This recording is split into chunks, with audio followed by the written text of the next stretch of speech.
Good morning student. आज हम लोग सॉल्यूशन स्टार्ट करते हैं। सबसे पहले how we define the solution, अर्थात विलयन को हम लोग कैसे डिफाइन करेंगे। तो देखिए, विलयन किससे किससे मिलकर के बना है? दो या दो से अधिक पदार्थों से मिलकर के बना है। एक को हम कहेंगे विलेय और दूसरा जो है वो कहलाएगा विलायक। वन इज द विलेय एंड सेकेंड इज द विलायक। विलेय सॉल्यूट, विलायक सॉल्वेंट। यानी कि परिभाषा दो या दो से अधिक पदार्थों का मिश्रण जो है वह विलयन कहलाता है। यानी कि it is the mixture of two और मोर कंपोनेंट्स, दो या दो से अधिक कंपोनेंट का। इस यूनिट से प्राय बोर्ड लेवल में जो है वो 5 मार्क्स के क्वेश्चन जो हैं, 5 मार्क्स के क्वेश्चन इससे बोर्ड में प्राय आते हैं। और साथ ही साथ जिसमें कि प्राय 2 नंबर का थ्योरेटिकल और 3 नंबर का एक न्यूमेरिकल रहता है। ये यूनिट जो है अपने आप में बहुत इंपॉर्टेंट है। इस यूनिट से प्राय न्यूमेरिकल जो है वो प्राय आया करते हैं और इनका न्यूमेरिकल इतना इंपॉर्टेंट है कि ये न्यूमेरिकल जो है आपका जेईई के एग्जामिनेशन, नीट के एग्जामिनेशन यानी मेडिकल इंजीनियरिंग में प्राय इस टॉपिक से दो तीन क्वेश्चन हर साल रहते हैं। ओके ना, वो क्वेश्चन भी हम लोग इस यूनिट के खत्म होने के सबसे लास्ट पार्ट में सीखेंगे। क्योंकि ये यूनिट जो है स्टेप बाय चलेगा, हर दिन कुछ आधा घंटा लगभग क्लास होते रहेगा, वो धीरे धीरे आगे बढ़ते रहेगा। ओके ना, हम लोग जाने विलयन, विलेय प्लस विलायक, solute plus solvent is the विलयन, इज द सॉल्यूशन। वो हमारा सॉल्यूशन कहलाता है। अब सबसे पहले विलेय क्या चीज है? विलेय एंड विलायक, सॉल्यूट एंड सॉल्वेंट, जिसका अमाउंट लेस रहेगा उसको हम लोग क्या कहते हैं? विलेय कहते हैं। जिसका अमाउंट ज्यादा रहेगा उसको हम लोग विलायक कहेंगे। यानी कि मात्रा कम, इस जगह पे इसकी मात्रा जो है कम, जिसकी मात्रा कम होगी वह हम लोगों का विलेय कहलाएगा और जिसकी मात्रा अधिक रहेगी वो हम लोगों का विलायक कहलाएगा। मात्रा अधिक। यहाँ पर स्टूडेंट एक चीज ध्यान देना है कि मैं जिस ढंग से बोलते जा रहा हूँ यहाँ ये पॉसिबल नहीं है कि पूरा एक लाइन से उतार दिया जाए, वो तो बुक उतारना हो जाता है। ये एक इसका कॉन्साइज एक संक्षिप्त रूप है जिसको आपको पढ़ते हुए समझते जाना है। और अगर उसके अलावा भी आपको इसका एक डिटेल नोट्स की आवश्यकता पड़ती है कि सर ने मुझे इस यूनिट का नोट्स चाहिए, तो प्लीज आपको मैं अपना व्हाट्सएप नंबर दे रहा हूँ। और हमारा नंबर जो है दैट नंबर इज योर 9939380655। इस नंबर पे आप व्हाट्सएप करके, कॉल का जरूरत नहीं है, आप व्हाट्सएप करके सिर्फ मैसेज कर देना है कि sir please send notes of solution lesson. Then मैं इसका पीडीएफ फाइल आपको आपके नंबर पे सेंड कर दूंगा।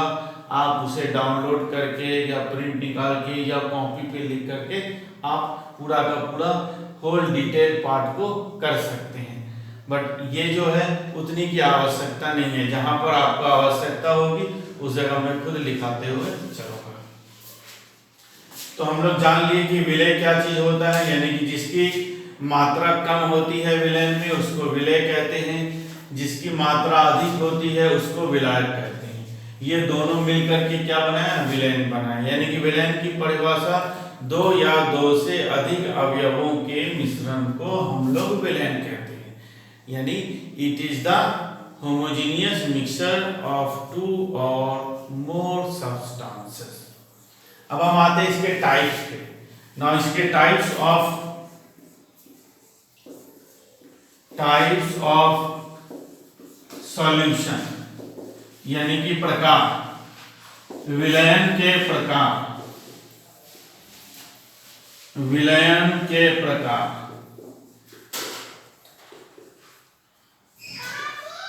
विलयन के प्रकार कौन कौन से प्रकार होते हैं, इसको हम लोग जानने का कोशिश करेंगे। विलयन के कौन कौन से प्रकार होते हैं, इसको हम लोग जानने का। विलयन के प्रकार नंबर 1 समांगी विलयन, विषमांगी विलयन, संतृप्त विलयन, असंतृप्त विलयन। अब इसमें हम लोग 1 बाय 1 सब विलयन को जानते हैं। देखिए इसमें आपको एनसीईआरटी जो है वो 2 टाइप की ही विलयन को बताया गया है, बट जानने के लिए क्योंकि ऐसा कोई फिक्स नंबर नहीं है कि ये 2 ही है, 4 है या 5 है, उनको किसी किसी जगह में 1 2 और भी जोड़ा गया है, तो वो टोटल अवयव की मात्रा के आधार पे होती है। तो हम लोगों का समांगी विलयन होमोजीनियस मिक्सचर, होमोजीनियस मिक्सचर यानी कि ऐसा विलयन जिसमें कि अवयवी घटक जो हैं वो एक समान होते हैं, उनको समांगी विलयन कहते हैं। यानी कि homogeneous solution is the such type of solution where the composition is throughout same. जैसे कि चीनी लेते हैं और पानी लेते हैं, दोनों के सॉल्यूशन को बनाइएगा, दोनों के विलयन को आप बनाते हो, तो जो हमारा विलयन बनेगा, सॉल्यूशन बनेगा, उसमें आपको अवयव जो है हम लोगों को नहीं नजर आएंगे। यानी कि कंपोजिशन जो है वो क्या होता है, थ्रूआउट सेम रहता है, बिल्कुल समान होते हैं। विषमांगी विलयन हेटेरोजेनियस सॉल्यूशन, यानी कि ऐसे विलयन जिसमें कि कंपोजिशन थ्रूआउट सेम नहीं रहते हैं, उनको हम लोग विषमांगी विलयन कहते हैं। यानी कि heterogeneous solution is such type of solution where the composition is not throughout same। ऐसे विलयन के लिए हम लोग क्या करते हैं, इस टाइप के विलयन, अच्छा ऐसे विलयन के एग्जांपल क्या हो सकते हैं, तो चीनी और पानी मिलाते हो तो बिल्कुल एक जैसा हो जाता है, वो हमारा होमोजीनियस सॉल्यूशन हो गया। अगर बालू और पानी को मिक्सअप करते हैं, या चूना लाइन उसको और पानी को मिक्सअप करते हैं, तो वो एक क्षण के लिए तो लगेगा कि बिल्कुल वो मिल गया है, मगर थोड़ी देर के बाद आप देखिएगा तो वो अलग हो जाते हैं। यानी कि उनमें उनका कंपोजिशन जो है वो एक जैसे नहीं रहते हैं। इसके बाद संतृप्त विलयन। संतृप्त विलयन ऐसे विलयन जिनमें कि और ज्यादा सॉल्यूट को और ज्यादा विलेय पदार्थ को हम लोग नहीं मिला सकते हैं। यानी कि such type of solution where maximum amount of solute is present, maximum amount of solute जो है वहाँ present रहते हैं एंड उसमें और भी कुछ नहीं मिला सकते हैं। असंतृप्त विलयन अनसैचुरेटेड सॉल्यूशन, ऐसे जिसमें कि और भी विलेय पदार्थ जो है वो हम लोग मिला सकते हैं। ठीक है, ऐसे को हम लोग क्या कहते हैं, आपको ये हो गए विलयन के प्रकार। नाउ स्टूडेंट, अब इसके बाद हम लोग करते हैं विलयन की सांद्रता, कंसंट्रेशन ऑफ सॉल्यूशन। नाउ पहले जानने का कोशिश करने के व्हाट इज कंसंट्रेशन, सांद्रता होती क्या है। तो मोल प्रति लीटर को हम लोग सांद्रता कहते हैं। मोल प्रति लीटर यानी कि मोल बाय वॉल्यूम इन लीटर, इसको हम लोग किसी भी विलयन की सांद्रता कहते हैं। तो सांद्रता को निरूपित करने के लिए, रिप्रेजेंट करने के लिए बहुत सारे यूनिट्स होते हैं, बहुत सारी इकाइयाँ होती है, जिसमें कि हम लोगों के सिलेबस में 4 इकाइयों को पढ़ना है as per the NCERT. 1 is the mass percentage यानी कि द्रव्यमान प्रतिशत, दूसरा जो है आयतन प्रतिशत, तीसरा है हमारा मोलरिटी मोलरता, और चौथा है मोललता। परंतु और अदर एग्जामिनेशन के सिलेबस में इसके अतिरिक्त और भी कुछ आते हैं, जिसमें नॉर्मलता है, पार्ट्स पर मिलियन है, तो इस दोनों टॉपिक को भी मैं आपको इस जगह पे इंक्लूड करूंगा। वन बाय वन अब हम लोग चलते हैं। द्रव्यमान प्रतिशत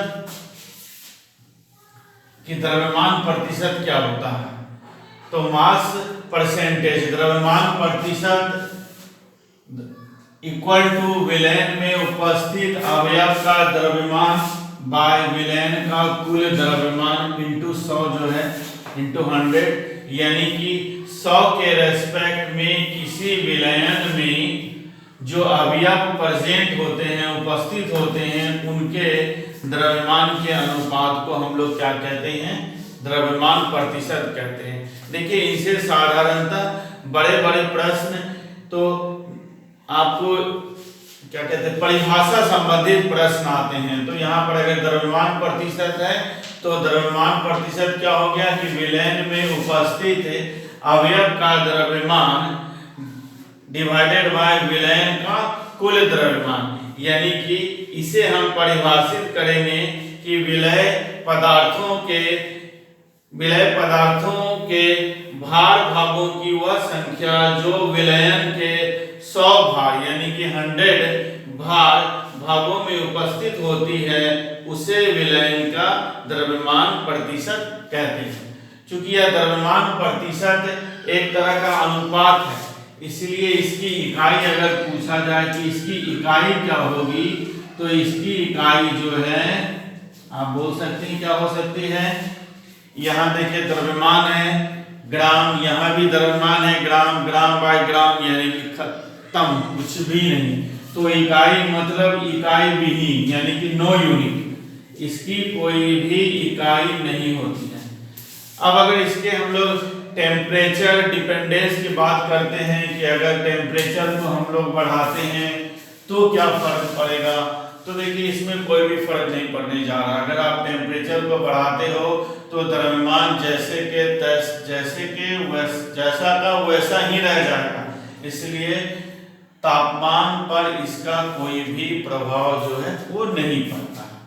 इसके बाद हम लोग सेकेंड चले आते हैं। हमारा सेकेंड देखिए इसी में हम लोग चेंज करते हैं। सेकेंड नंबर यहाँ दे दिया गया, परसेंटेज रह गया, ये यहाँ से हट गया और ये हो गया हमारा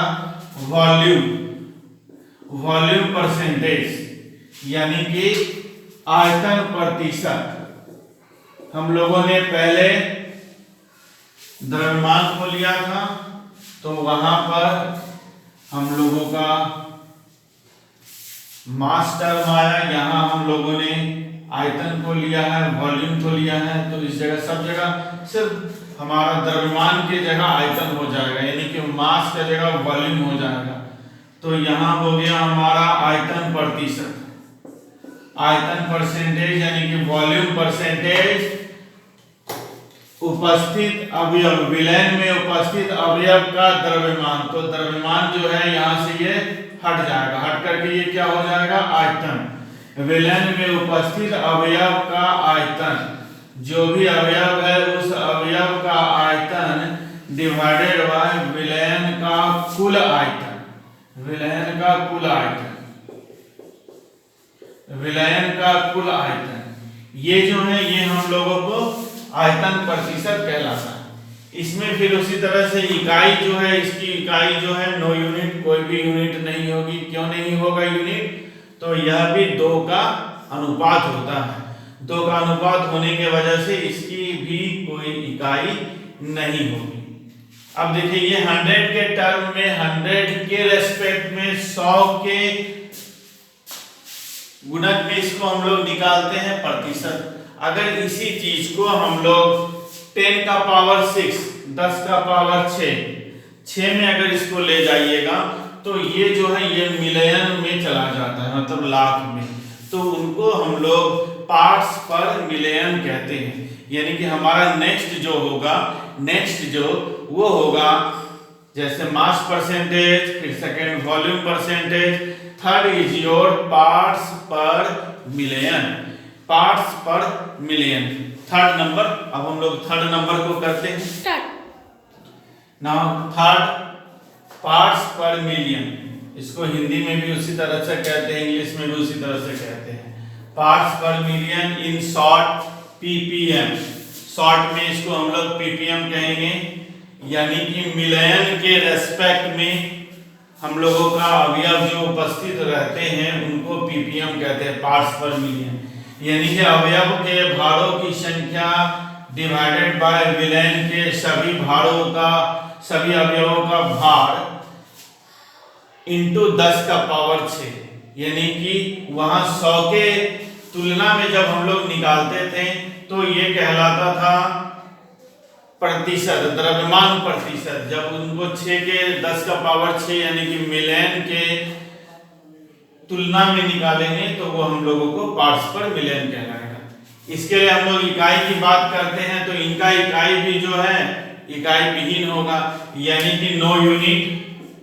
ये जो है इनका भी कोई यूनिट नहीं होगा, नो यूनिट। एंड साथ ही साथ आपको does not depend upon temperature, does not depend upon temperature, does not depend upon temperature।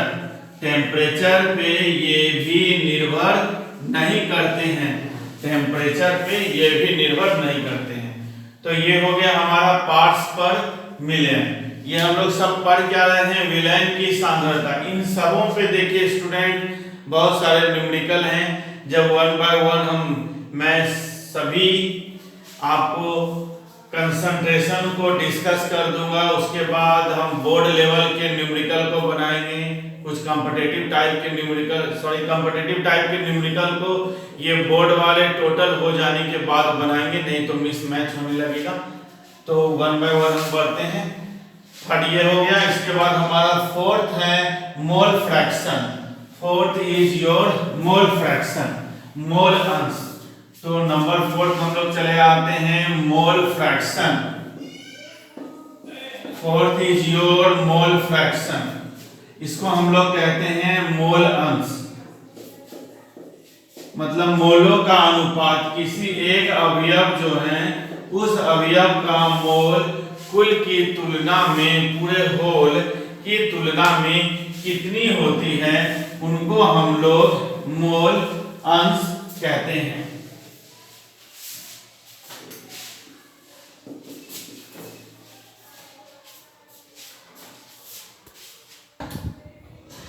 Next हम लोगों का मोल फ्रैक्शन, मोल अंश।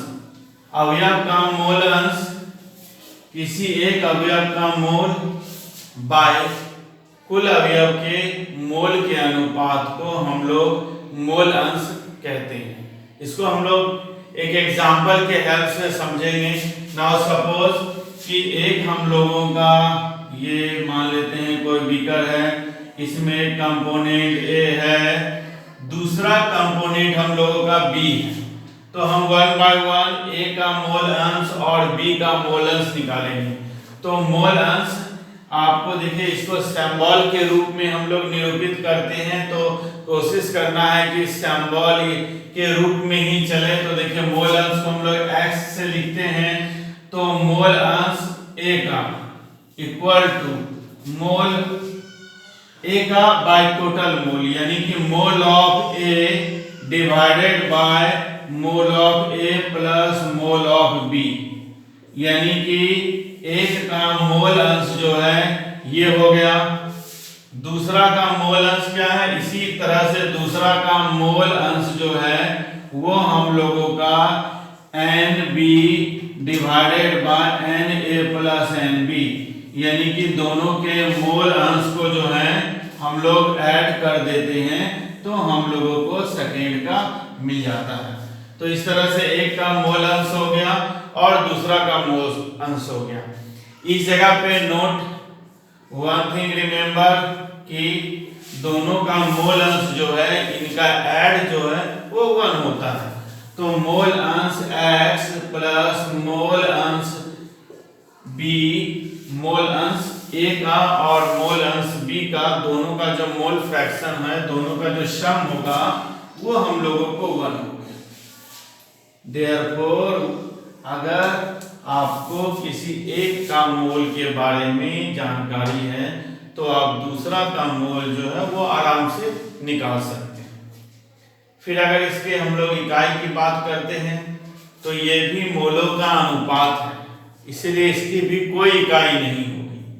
और अगर हम टेम्परेचर पे इसका डिपेंडेंस कहते हैं तो ये भी टेम्परेचर से इंडिपेंडेंट होगा, टेम्परेचर से कोई लेना देना नहीं, यानी कि no unit does not depend on temperature. ये सब जो बातें हैं इनको बड़ा गौर से ध्यान देना है। ये हम लोगों के ऑब्जेक्टिव में, वस्तुनिष्ठ प्रश्न में, छोटे छोटे 1 नंबर वाले प्रश्न में प्रायः जो है आते हैं, क्योंकि ये विलयन की जो सांद्रता है इसमें से एक ही ऐसा, एक नहीं दो ऐसा आएगा जो कि हम लोगों का टेम्परेचर पे डिपेंड करता है, और बाकी जितने भी हैं वो टेम्परेचर से हम लोगों को इंडिपेंडेंट हैं, टेम्परेचर से इंडिपेंडेंट है, टेम्परेचर पे उनका कोई भी प्रभाव नहीं पड़ता है। यानी कि यहाँ पर हो जाएगा हमारा इकाई विहीन, यानी कि नो यूनिट, कोई भी यूनिट नहीं होगा, और does not depend on temperature, temperature पे भी ये डिपेंड जो है नहीं करते हैं। ओके स्टूडेंट, यहाँ तक हम लोगों को मोल फ्रैक्शन रिलेटेड बातें हो गई। अब इसमें हम लोगों का जो अगला है उसको हम लोग नेक्स्ट दिन करते हैं। आप इन सबों को नोट कर लेना है, बढ़िया से इनको समझ लीजिएगा। अगर आपके पास में एनसीईआरटी की किताबें हैं तो, या कोई भी किताबें हैं तो उनसे भी मैच कर सकते हैं। फिर नेक्स्ट हम लोगों का अगला जो है इसके बाद वाला नेक्स्ट डे हम लोग